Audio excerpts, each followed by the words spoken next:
Bien, ben, on en arrive à notre énigme 420. Donc la 420, qu'est-ce que c'est? C'est un titre, du ciel vient la lumière, un petit morceau de texte crypté là, un texte, le texte proprement dit de l'énigme, et puis notre visuel habituel, hop, que voilà. Bon. Donc voilà, bon, on ne sait pas trop ce que c'est pour l'instant, des signes, etc. Donc on verra un peu plus tard. La première chose qu'on va faire, ce qui est assez évident, c'est essayer de décrypter ce petit morceau de texte là. Alors un cryptage qui mélange chiffres et lettres, on suppose que les chiffres sont remplacés en lettres, là ça semble assez facile d'ailleurs à première vue, puisque là c'est apostrophe E, en 3 lettres ça va être C. Là que l'aigle, on va faire un remplacement direct, parce qu'on a trouvé, donc C. Ok, la queue c'est un U, on va prendre un U, hop, voilà. Donc ce qu'on va faire bêtement, on va prendre la valeur 10752 et puis on va mettre des S partout, comme il y en a plein là. On va faire ça tout de suite. Voilà, donc on a mis des S partout, il y en a beaucoup. On pourrait presque déjà commencer à essayer de lire, mais déjà on va mettre les T, tiens, on va répéter l'opération pour les T.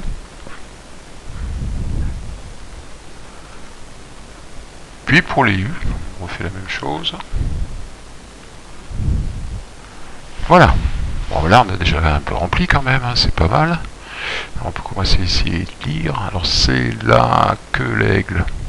Ça on sait pas. Arc de ses serres. Le sable. Voilà, D-A-S, ça peut être qu'un N, donc on va le mettre tout de suite. Dans le sable, on va voir s'il y en a d'autres. Là, il y en a un autre ici. Pas d'autres, ok. Alors, reprenons. C'est là que l'aigle, on sait pas. La arc de ses serres dans le sable. La arc, c'est pas la barque, donc c'est la barque, évidemment. Il n'y a pas de problème. On a d'autres M ici, on les met rapidement. Là, là. Là, voilà, ça devient de mieux en mieux. On n'y voit pas très clair, mais enfin c'est bon. Alors c'est là que l'aigle, un rima. Ouais, bon. Donc ça évidemment c'est un P, c'est un prima. J'ai un autre P ici, voilà. Et là j'ai quasiment fini. Reprenons. C'est là que l'aigle imprima la marque de ses serres dans le sable, sans our avant, sans our avant évidemment, aucun doute, c'est un J. 100 jours avant de se casser le bec, et il laissait ses plumes. Bon, ça c'était très facile à décrypter. Donc voilà, donc on a trouvé notre phrase, et on n'a plus qu'à la remplacer.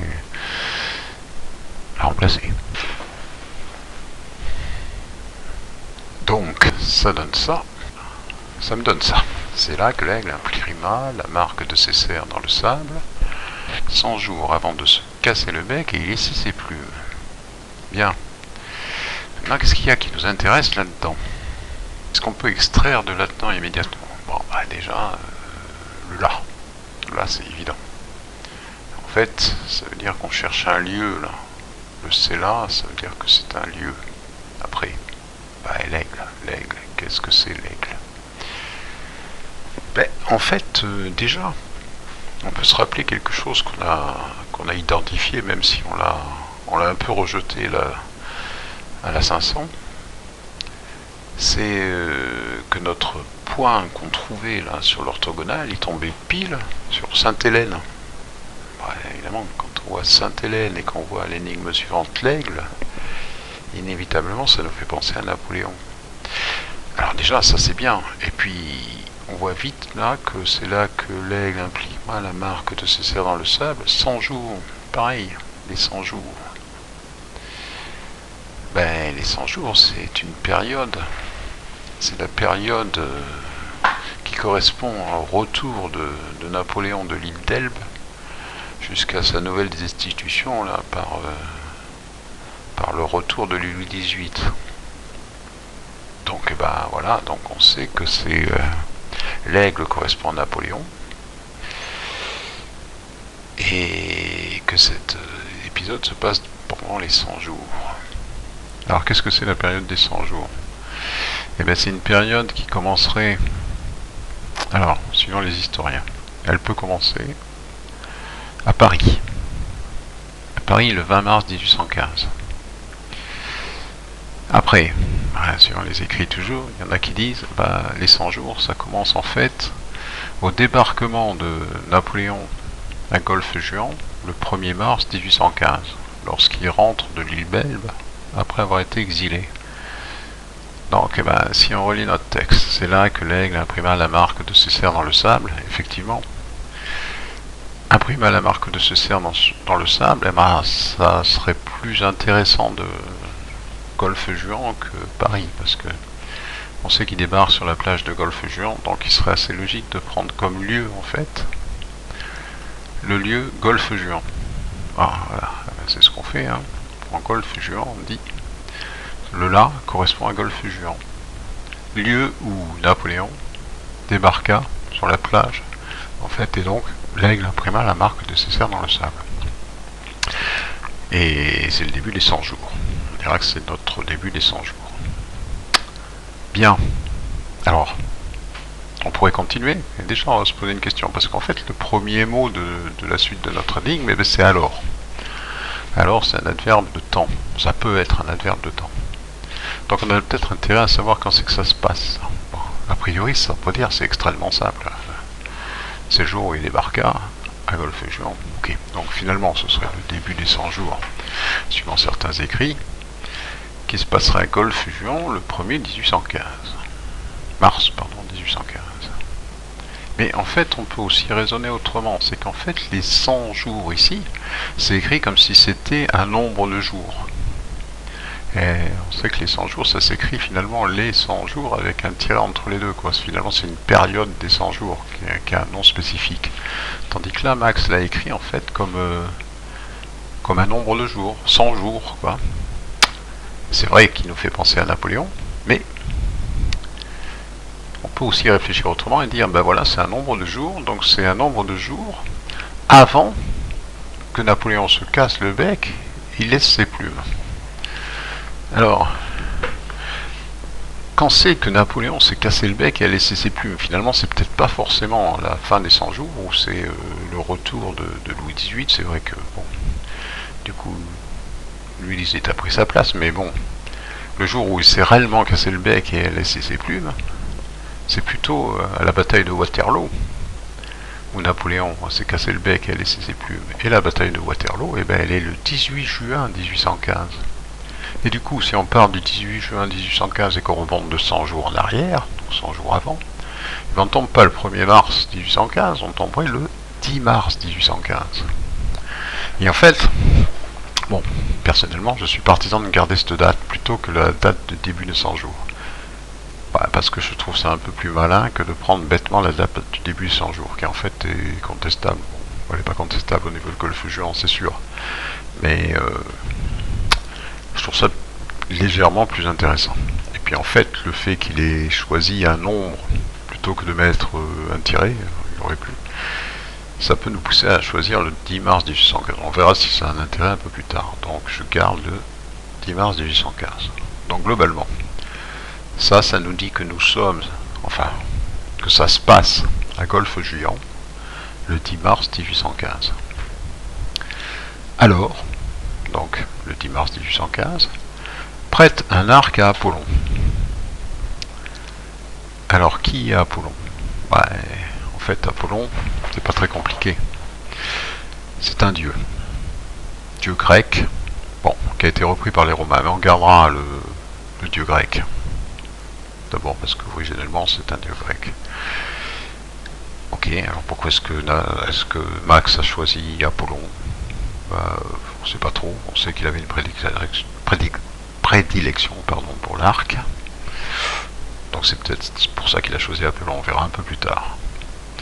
Alors, prête un arc à Apollon. On a vu alors. Prête un arc, et ben prête un arc en fait, si on remontait un peu en arrière, en 500, on a utilisé la spirale, là, enfin tracé pour l'utiliser d'ailleurs. Donc effectivement, vu que une spirale c'est une série d'arcs, en fait notre spirale était une série d'arcs de cercles, on a suffisamment de quoi prêter à l'Apollon. Alors pour l'instant on va se contenter de ça, on reviendra certainement sur ça un peu plus tard. Disons que pour l'instant on a la capacité de prêter l'arc à Apollon parce qu'on en a, du fait qu'on en a utilisé en 500. Bien, on continue. De là il comptera 1969 697 mesures vers le zénith.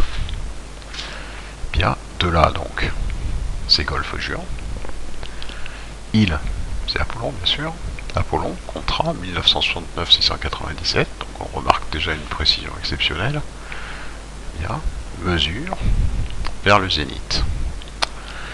Alors qu'est-ce que c'est ces 1969-697 mesures?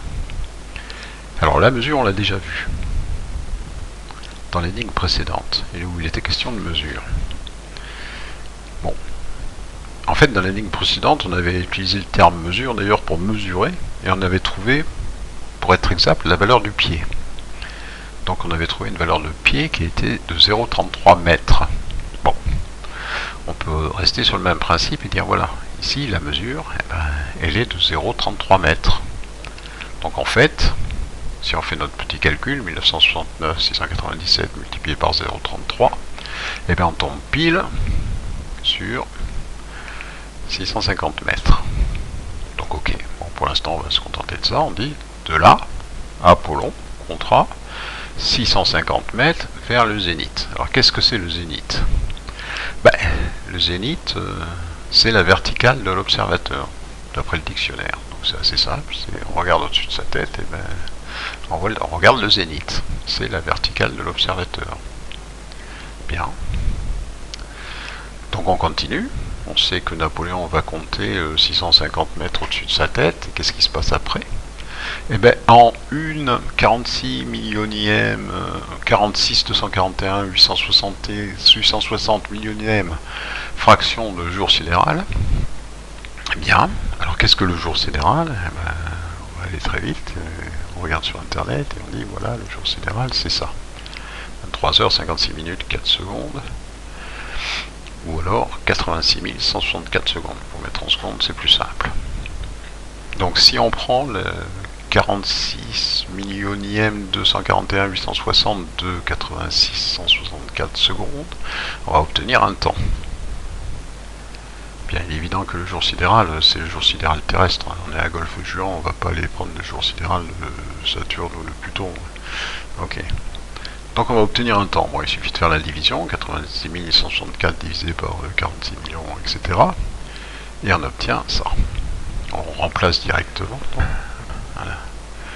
Donc on lit, eh ben, en 1,86 333 millisecondes, son trait s'abattra. On peut enlever ça. Ok. Alors, qu'est-ce que c'est ce trait là? Ben, le trait, on suppose que c'est la flèche. Donc, si on reprend un peu notre énigme, on a prêté un arc à notre ami Apollon, notre dieu grec là. Il a compté 650 mètres au-dessus de sa tête, pof, il a tiré sa flèche, et sa flèche, eh ben, elle s'est abattue en 1,86 333 millisecondes. Bien. Alors c'est assez rapide hein, quand même. Bon, même si la flèche elle va à 100 km/h, 1,86 333 millisecondes, ça va pas aller bien loin, hein, ça va lui tomber sur les pieds. Donc bon, comment est-ce qu'il faut raisonner là? Ce qui nous intéresse, c'est pas le temps, c'est évident. Le temps, on s'en fiche. Ce qu'il nous faut, c'est une distance. Donc il faut passer à la distance, donc il nous faut une vitesse de flèche, quoi. Bien, on a un titre. On va s'intéresser, on s'intéresse au titre qui est là. On a un titre, du ciel vient la lumière. Ah, évidemment, si le terme lumière nous intéresse, on pourrait se dire, si la flèche va à la vitesse de la lumière, eh ben, ce sera une distance beaucoup plus intéressante que s'il va à une vitesse réaliste. Ok, bon, admettons que la flèche ait la vitesse de la lumière. Bon, on se dit c'est quand même un peu bizarre, enfin bon, pourquoi pas, c'est un dieu, il est peut-être capable de tirer des flèches qui vont à la vitesse de la lumière. Admettons. Donc si on admet ça, on dit le trait se déplace à la vitesse de la lumière, donc il ne reste plus qu'à calculer 1,86 333 multiplié par la vitesse de la lumière qui est de 300 000 km par seconde. Donc on fait notre petit calcul et on trouve ça. Donc on remplace tout de suite par la valeur, on trouve 559 km. Bien. Donc on remplace par sur 559 km, son trait s'abattra. On met sur parce qu'on avait en 1 milliseconde, si on continue dans le même raisonnement, ce sera sur 559 km. Son trait s'abattra. Hâte-toi de trouver la flèche. Bien.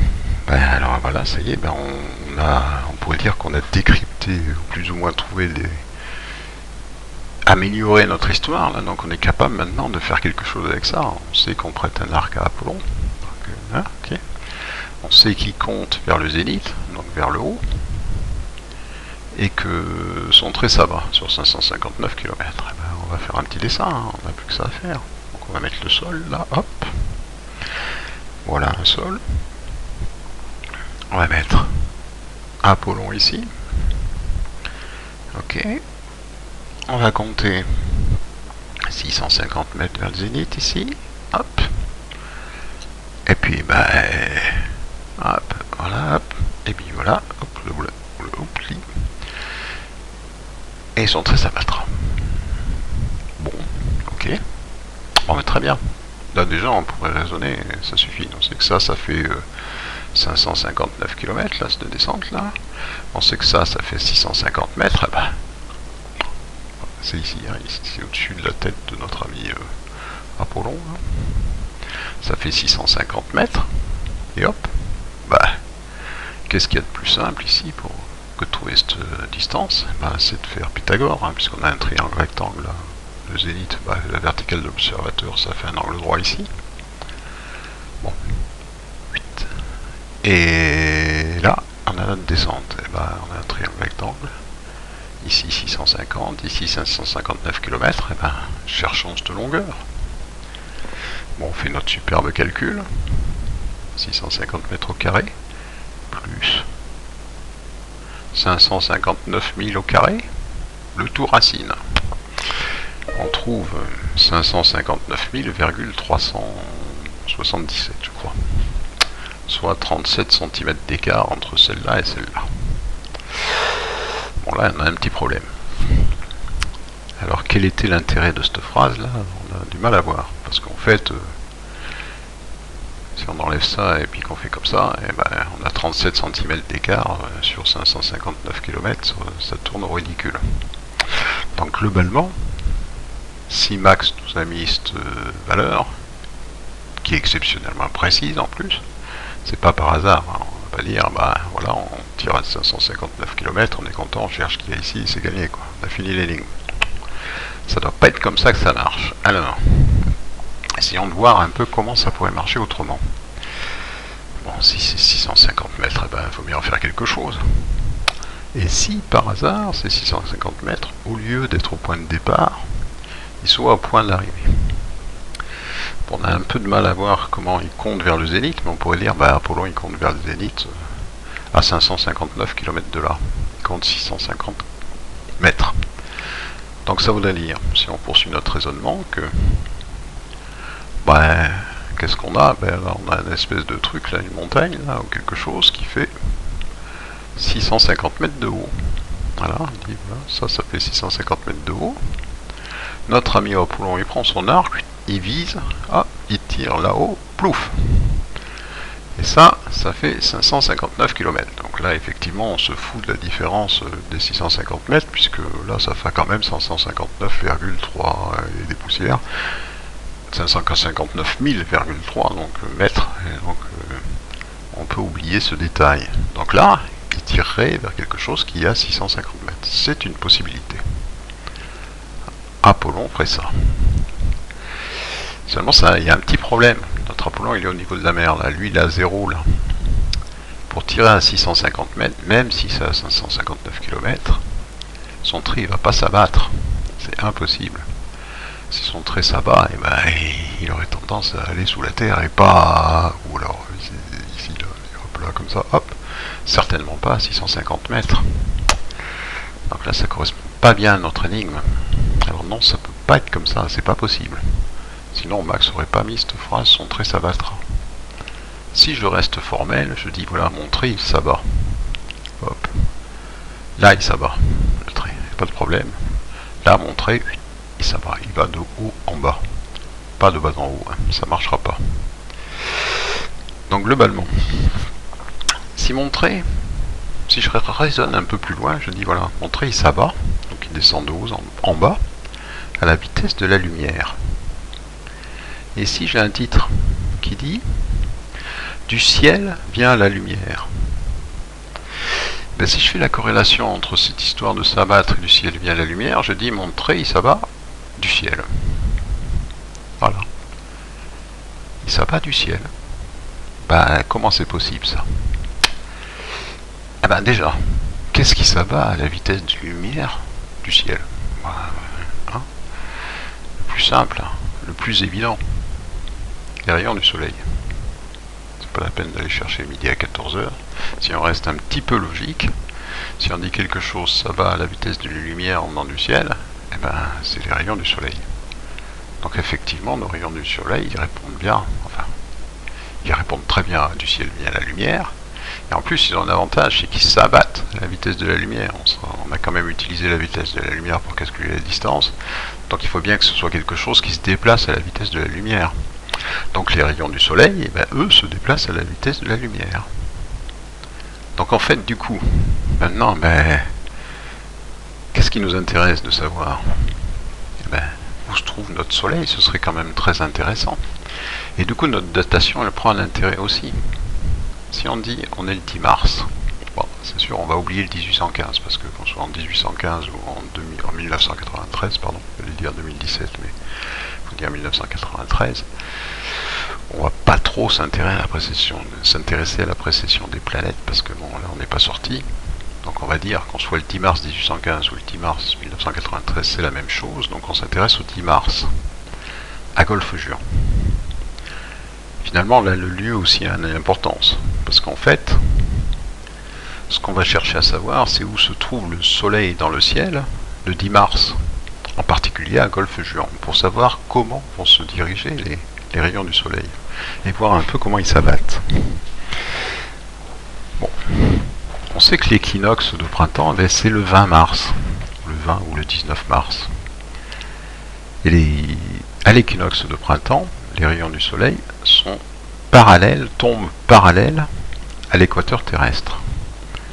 Donc en fait, s'ils sont parallèles à l'équateur terrestre, eh ben, ils tombent ici, quand on le regarde de Golfe-Juan, eh bien, ils tombent avec un angle qui est égal à la latitude du lieu où on se trouve. En particulier, on se trouve à Golfe-Juan, donc ah ben, les rayons du soleil ils tomberaient avec un angle de 43,5 degrés.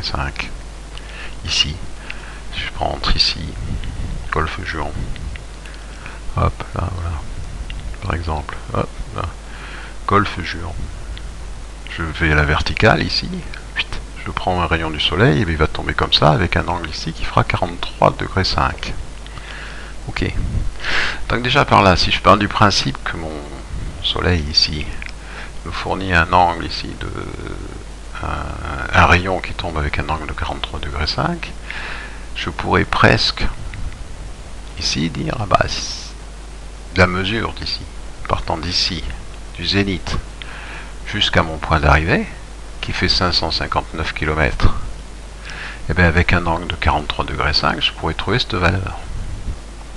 Ouais, c'est vrai. En fait, du coup, cet angle-là nous suffirait à trouver la distance au sol par rapport à la distance du rayon du soleil qui se déplace de 559 km, ou du moins qui s'abat sur 559 km.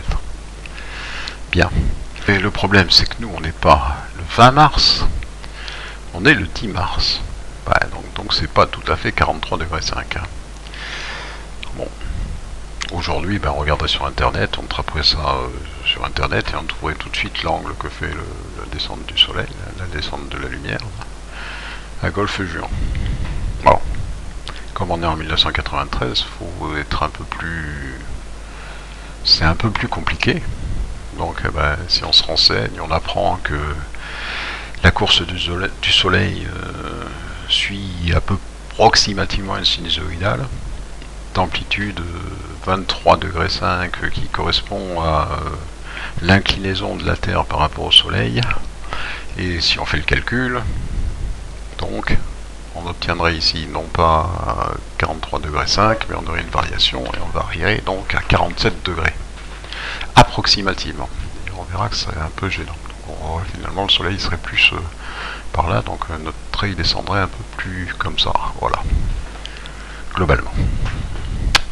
Bon, ça c'est très bien, parce qu'on pourrait dire, eh ben voilà, c'est bon là, avec notre 559 km, eh ben, c'est facile si on est effectivement dans un triangle rectangle. Bon, pour l'instant on oublie un peu ça.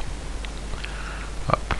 Donc si on est dans un triangle rectangle là, voilà, on a un angle droit ici, on a un angle de 47 degrés ici, on connaît cette distance entre là et là, qui fait 559 km, et bien rien de plus facile que de trouver ça, ici, la distance au sol. Et bien effectivement, c'est facile, hein, c'est 559 km, donc 559 multiplié par sinus de cet angle-là. Ok. Donc et on aura cette valeur ici. Exactement. Oui, c'est bien. Non, non, c'est très bien, c'est parfait. On peut le faire. Sauf qu'il y a un petit problème là encore. C'est que Max ici il nous donne des précisions au troisième chiffre après les virgules. Ici la précision elle est énorme. On s'en rend pas compte parce qu'on a fait le calcul 559 km que ça tombait à peu près juste. Mais la précision elle est énorme. Finalement la valeur peut avoir une précision fantastique. Il suffit de s'amuser à le faire. Je l'ai fait mais on va pas le faire. De calculer la même chose. De voir, s'amuser à calculer quelle sera la différence de distance si on change 46 241 860 par exemple 46 241 861. On verra que la précision est bien mieux que le millimètre. Donc en fait, si Max il fait l'effort de nous donner une précision remarquable, c'est pas pour faire ce calcul là. Finalement notre 47 degrés c'est extrêmement approximatif. On n'arrive pas à avoir une précision suffisante de position du soleil. Déjà en plus, dans la journée elle variera, mais en plus, on n'aura pas réellement une position suffisante, une précision suffisante de cet angle-là pour dire, ben voilà, la distance, elle est comme ça, la précision ne sera pas mieux sur cette distance que de 4-5 km. Et ça ne correspond pas du tout à la précision que lui a choisi de nous donner. Donc, notre raisonnement, il est bien, l'idée est bonne. On dit, bah voilà, puisque c'est du ciel via la lumière, et ben, c'est donc les rayons du soleil qui vont s'abattre et qui vont nous donner le point d'arrivée. On pourrait raisonner plus loin, on pourrait dire, voilà, puisque lui, notre ami Apollon, là, il compte vers le zénith, il compte au-dessus de sa tête. Donc, quand il tire sa flèche, il la tire vers le ciel. Alors on dit, mais comment elle fait pour aller là? C'est pas elle qui y va. Par contre, c'est l'ombre de la flèche qui va, en ombre portée, va se déplacer ici. Et en fait, cette ombre-là, elle va tomber à la vitesse de la lumière. En fait, elle s'abattra à la vitesse de la lumière. On pourrait dire même que le trait qui sera tracé ici s'abattra à la vitesse de la lumière. Puisqu'évidemment, une ombre, c'est rien d'autre qu'une non-lumière. Donc une non-lumière, elle se déplace exactement à la même vitesse que la lumière. Donc, en fait, la flèche vole vers le haut, son ombre portée va arriver à notre point de destination. Alors c'est très intéressant, c'est très bien, mais utiliser bêtement notre position du soleil, utiliser notre position du soleil pour calculer ça, c'est pas assez précis. L'idée est bonne, l'idée nous est donnée par ça, par cet ensemble de jeux là, Golfe-Juan, 10 mars, alors, et du ciel vers la lumière, mais cette distance-là, il faut la calculer autrement. Donc bon, ça devient évident. Une chose qui devient évidente, c'est que ça là, ce trait là, qui monte, eh ben, Max il nous a donné cette valeur. Cette distance là, on la connaît. Et on la connaît, comment on peut la connaître? Eh ben, on la connaît par ces 1969, 697 mesures. C'est évident. Et là du coup, le 650 mètres, ça va pas le faire. Il est évident que si on respecte un peu l'histoire des 47 degrés du tir vers le haut du soleil qui se trouve le 10 mars à cet endroit-là, eh ben ce sera pas 650 mètres. Donc cette distance, elle ne sera pas de 650 mètres. Donc la mesure n'est pas de 0,33. Alors, donc on oublie ça. On dit hop, on oublie ça parce qu'on s'en fiche. Hein. Maintenant le décompte il est vers le zénith, il est au-dessus de la tête de notre ami Apollon. Donc voilà. Alors, la mesure elle vaut quoi? Maintenant pour trouver cette valeur, il faut qu'on connaisse la mesure. Eh bien réfléchissons au sujet. Oui. Une chose. En fait, on a dit notre pied vaut 0,33 mètres. Mais on avait aussi dit en 780, si nos souvenirs sont bons, c'est qu'en fait il pourrait y avoir deux sortes de mesures. Deux mesures différentes. Une mesure qui vaudra un pied, qui serait le résultat du déplacement du piéton, de quelqu'un qui marche à pied, et une mesure qui vaudrait 6 pieds, et qui serait le moyen, enfin l'outil de calcul de distance de quelqu'un qui se déplace comme le cocher avec la voiture. Bien. Et si ici notre mesure ne faisait pas un pied, mais 6 pieds. Bon, pour l'instant, on ne sait pas trop pourquoi. Cette idée-là, c'est une idée vague. On verra plus tard pourquoi. En fait, on se reposera la question plus tard. Pour l'instant, ça reste une idée vague. On dit, bon, ok, allez. Notre mesure pourrait très bien faire 6 pieds dans ce... Ok, bon, bien, ça nous ferait une belle jambe, parce qu'en fait, ça nous ferait multiplier 650 mètres par 6. 6 fois 5, 30, 6 fois 6, 36, non. 3 km 9. C'est encore raté, hein. C'est forcément plus de 3 km 9 là. C'est une évidence. Bon, ben ouais, alors qu'est-ce qu'il reste? Ben, il reste un petit détail qui est loin d'être négligeable. C'est que c'est pas nous qui comptons. C'est pas moi qui compte. Il dit pas de là tu compteras. Non, il dit de là il comptera. Notre ami Apollon qui compte. Et Apollon, oui, bon, ok. Apollon, il a compté en pied parce que c'est la mesure de l'époque. Il pourrait compter en pied. Il y a une autre mesure sur laquelle il pourrait compter et qui nous intéresserait beaucoup plus. Eh ben, c'est pas le pied. Ce serait le stade. Parce que Apollon, il peut aussi compter en stade. Et le stade, il fait 600 pieds. Et finalement, si on avait utilisé une mesure de 6 pieds, mais que cette mesure, on l'a multipliée par 100. Ce 100 là, eh ben le N et le T n'étaient pas codés. Contrairement à tous les N et tous les T du texte, là, ces deux-là, ils n'étaient pas codés. Et puis quand on posait la question à Max, eh ben, il répondait que c'était un coup de pouce pour le chercheur. Voyons voir. Un coup de pouce, eh ben là ça ferait un sacré coup de pouce. En fait, ça nous pousserait sacrément vers le haut. Puisqu'au lieu de compter en pieds ou en 6 pieds, eh ben on compterait en 600. Donc on multiplierait nos 6 pieds là de notre mesure cochée par 100. Donc finalement, si on récapitule, plutôt que de multiplier par un pied ou 6 pieds, eh ben on va multiplier notre 1969-697 par 600. Et là, effectivement, ça change tout, puisque cette distance, ce sera plus 650 mètres, ou 3 km 9. Ce sera 390 km. D'où, eh bien maintenant, qu'est-ce qu'on a? On a ici notre distance qui serait de 390 km, qui serait comptée par Apollon vers le zénith avec une mesure de 600 pieds d'un stade, Olympia.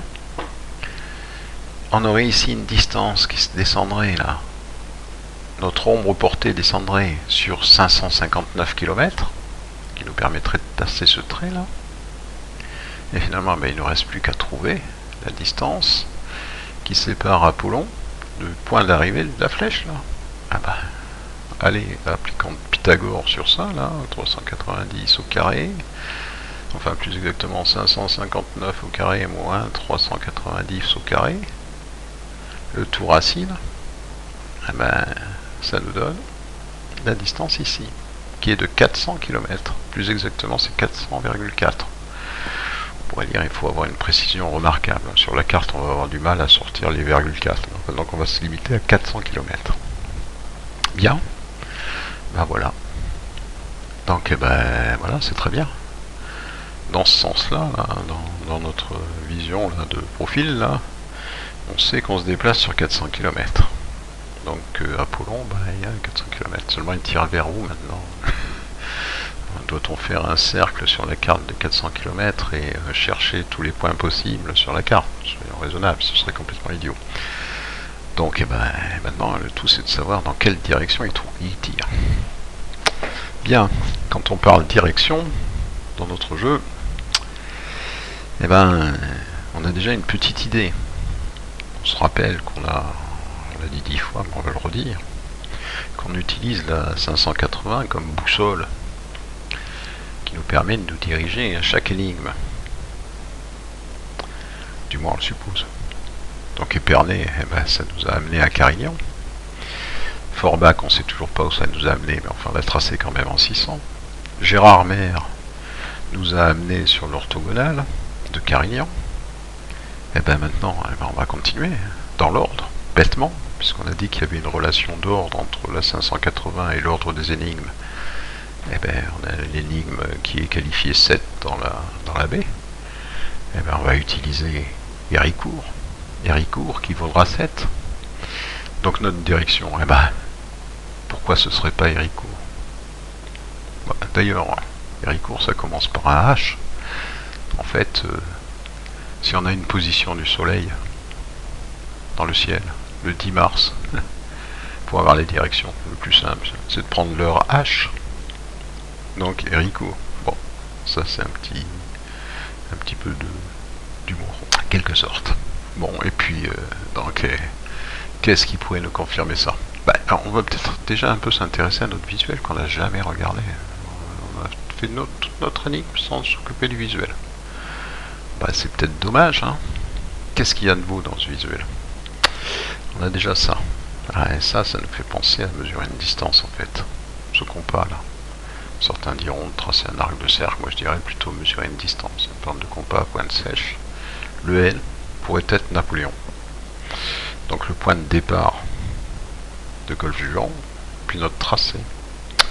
Puis si on regarde où il a été positionné, ce truc-là, ce petit graphique-là, qui pourrait nous penser à mesurer la distance, il a été positionné en face du H, là. Alors on ne sait pas quoi ce que c'est que ce H, là. Mais enfin bon, H et Héricourt. On dirait bon. Alors allez, prenons le temps de faire une petite analyse de notre visuel, là, quand même. Alors qu'est-ce que j'ai dans mon visuel? Ça, moi, j'aurais dit c'est un œil. Certains disent autre chose, enfin moi je dis un œil, c'est pas mal, qui regarde. Ok, on va déjà se positionner sur ce qu'on voit précis là. Cécile, c'est quoi là? Qu'est-ce que ça peut bien être? Bon, il y en a qu'on connaît. Hein. Ça on connaît. Ça c'est le symbole de la Terre en fait. De notre planète. Inversé, le symbole inversé par rapport au symbole de Vénus qui est dans l'autre sens. Ça c'est le symbole de Mars. Donc deux planètes. Pas la peine d'aller plus loin. Les autres on va supposer aussi que c'est des planètes. Bon, celle-là. Si on prend l'ordre des planètes du système solaire, on a le Soleil, quelque part. On a Mercure, Vénus, Terre, Mars. Donc la planète suivante, Jupiter. Peut-être représenté par un Z à vérifier. En Zeus possible. Jupiter, Saturne, et sa représentation. Uranus, alors aussi à vérifier la représentation par un H. simplement. Neptune, dans la représentation elle est peut-être très parlante parce qu'effectivement le trident de Neptune ici, et Pluton. Voilà. Donc ce serait finalement 7 planètes du système solaire en partant de la Terre, quoi. On oublierait Mercure et Vénus. Pourquoi? Pourquoi pas? Je sais pas pour l'instant. Bien. D'ailleurs, il y a quelque chose qui doit nous... assez marrant en fait. Au premier abord, si on s'amuse à regarder le dessin les symboles, on dirait qu'ils représentent un peu notre tir là. On regarde, on voit ici la croix là, qui nous indiquerait le point de là à chercher sur Terre là. Ici la flèche. Hop. La flèche. Ici le zénith, le Z, qui représenterait le zénith. Même avec un petit truc là, qui pourrait être le retournement du zénith, parce que... Hack, zénith, retournement du zénith. Ici, il a presque dessiné un arc, notre ami Becker, même si théoriquement c'est pas un arc. Je sais plus ce que c'est le sigle de Saturne, mais c'est pas l'arc. Mais ça fait rien, on dirait presque un arc. Et puis ici, le H de Héricourt, pour la direction du tir.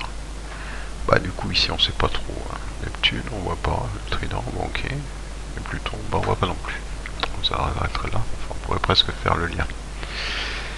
Et puis il y a autre chose, qu'il faut qu'on remarque.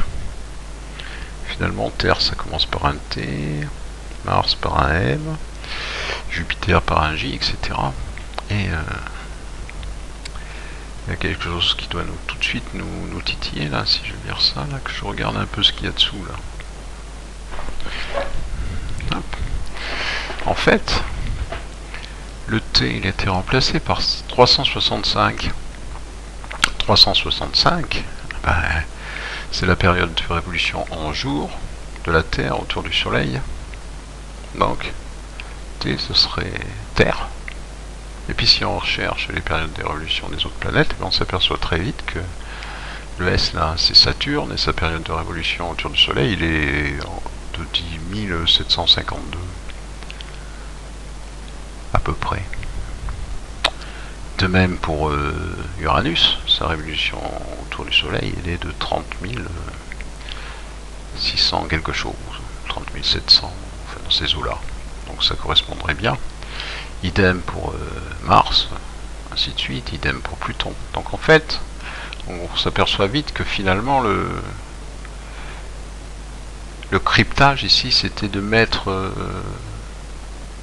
la période de révolution pour la première lettre d'une planète, quoi, en fait. Donc ce serait pour Terre, ce serait le T. Et sa période de révolution, elle serait 365. Alors peut-être que la bonne méthode de décryptage de ça aurait été de comprendre que du ciel vient la lumière, d'aller chercher le visuel et d'en déduire que ça, 10 752, c'était le, je sais plus, le S de Saturne, puisque ça c'était la période de révolution de Saturne. Bien. Sauf qu'il est évident qu'on a fait beaucoup plus facilement de le décoder comme on a fait que d'aller chercher ce système de cryptage. Alors il faudra peut-être réfléchir pourquoi il a crypté ça comme ça, notre ami Max. C'est pas complètement innocent. Bon, bref. Continuons, on verra ça plus tard. On sait maintenant qu'on a une distance ici qui correspond à 400 km, que notre direction de tir, notre RH de tir, si on veut s'amuser un peu, c'est la direction d'Héricourt. Qu'est-ce qu'on fait? On va prendre notre carte, hein. Il n'y a pas d'autre solution. On prend notre carte et on va voir un peu ce qui se passe dessus. Allons-y. Donc voilà notre carte. Donc on a tracé un trait qui part de Golfe-Juan ici, puis qui arrive ici, qui passe plus exactement. On va regarder ça plus précis. Hop. Qui passe, qui passe à Héricourt. Héricourt ici, notre trait passe dessus. Et puis qu'est-ce qu'on fait? On regarde où il atterrit notre trait. plus exactement où c'est. On a coché ici les 400 km partant de Golfe-Juan. Donc théoriquement c'est là où atterrit notre flèche. Alors voilà, on repère le truc, ça se trouve dans le Doubs. À peu près au niveau du Russet, là, un peu plus haut que le Russet. Donc pas très loin de notre frontière suisse, là, qui est sur lequel passe le Doubs, là. Et donc on se renseigne, on va voir, on jette un œil, et puis on dit, ben voilà, il n'y a rien. Il n'y a rien. Il n'y a rien, c'est la pampa, la flèche, et ben, elle tombe dans la pampa, il n'y a rien de spécifique, rien d'intéressant, pas de nom de village, rien du tout. Bigre. Alors là, on se pose la question, ben, qu'est-ce que ça veut dire? Alors, est-ce qu'on se serait trompé quelque part? Est-ce que notre résolution serait fausse? Est-ce que c'est pas comme ça qu'il fallait faire? Est-ce qu'il fallait aller tout droit à Dabou, par exemple? Bah, non, sérieusement, non. Non. Bon. Alors, comment on fait, là? Qu'est-ce qu'on fait? S'il n'y a rien, ben, on dit c'est ok, c'est que ça doit tomber là, c'est que finalement, c'est un point sur la carte. Oui, c'est pas complètement idiot. Si notre résolution est juste, et ben, ici, ce point, eh ben, c'est là où doit tomber la flèche. Alors on comprend pas pourquoi pour l'instant, mais peut-être que c'est vrai. Par contre, il y a quelque chose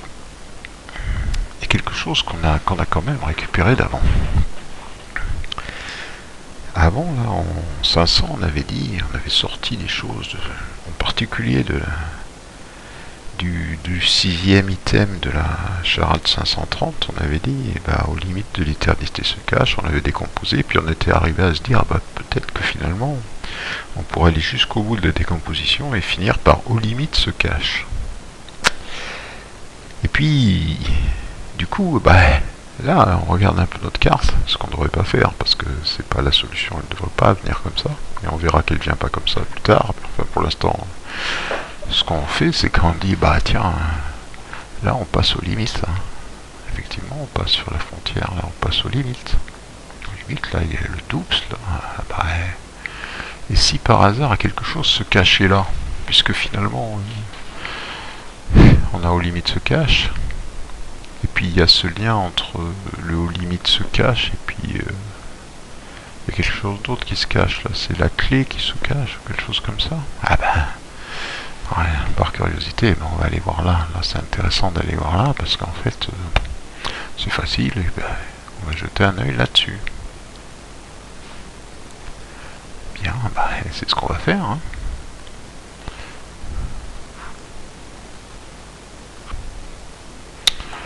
Bon, on se renseigne sur cette région donc. Et en fait, on se repère là. Donc finalement, on est entre la chaux de fond là en Suisse là. Et le rucher. Pile là, ça passe notre trait là.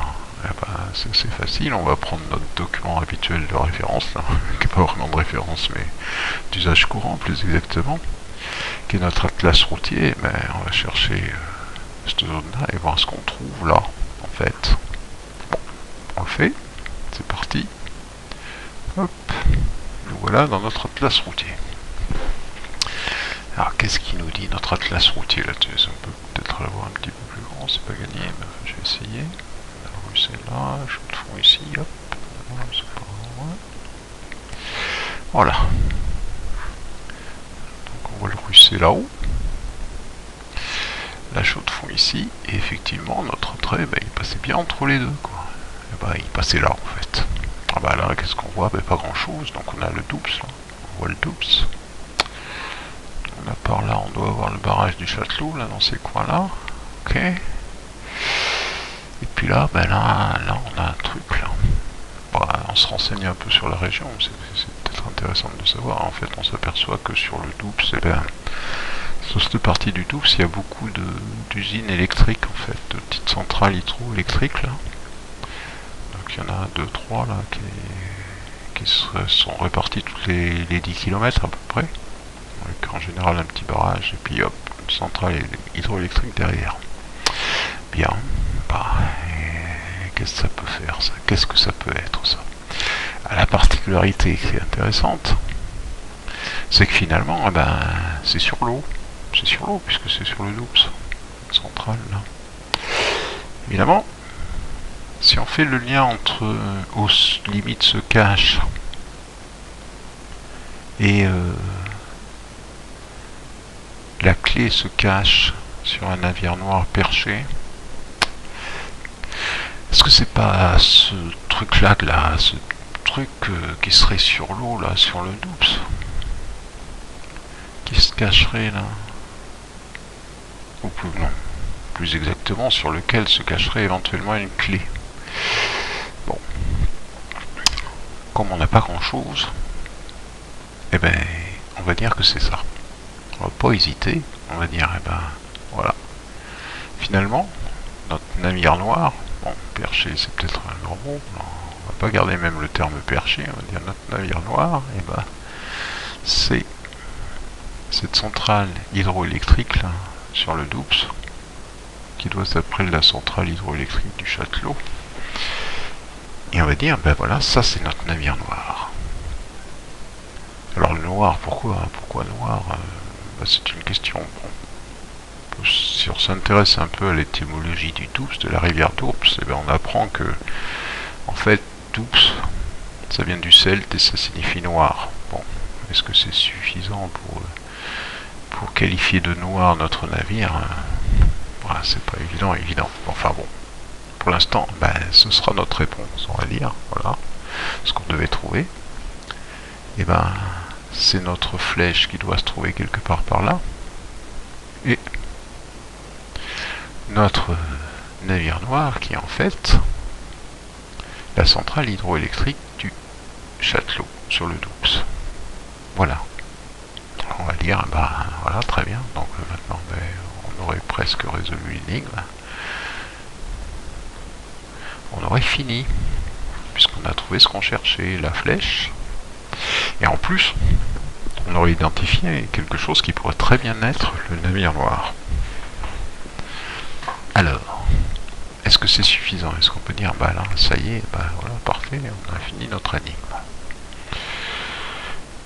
Oui, a priori, on a ce qu'il faut, mais il y a un petit quelque chose qu'il faut qu'on remarque, qui est assez curieux.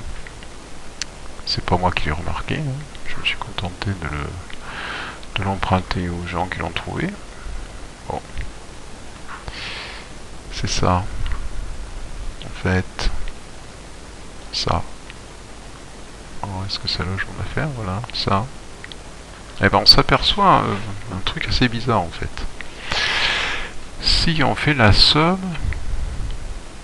des lettres qui composent chaque planète, en les convertissant en chiffres de façon simple, c'est-à-dire en prenant le chiffre 0 pour le A et jusqu'au 1 pour le B et ainsi de suite, et bien si on fait la somme de toutes ces lettres là, donc on prend T19 plus le E4 plus 17 le R ainsi de suite, et quand on fait l'égalité finale, et bien on obtient 559.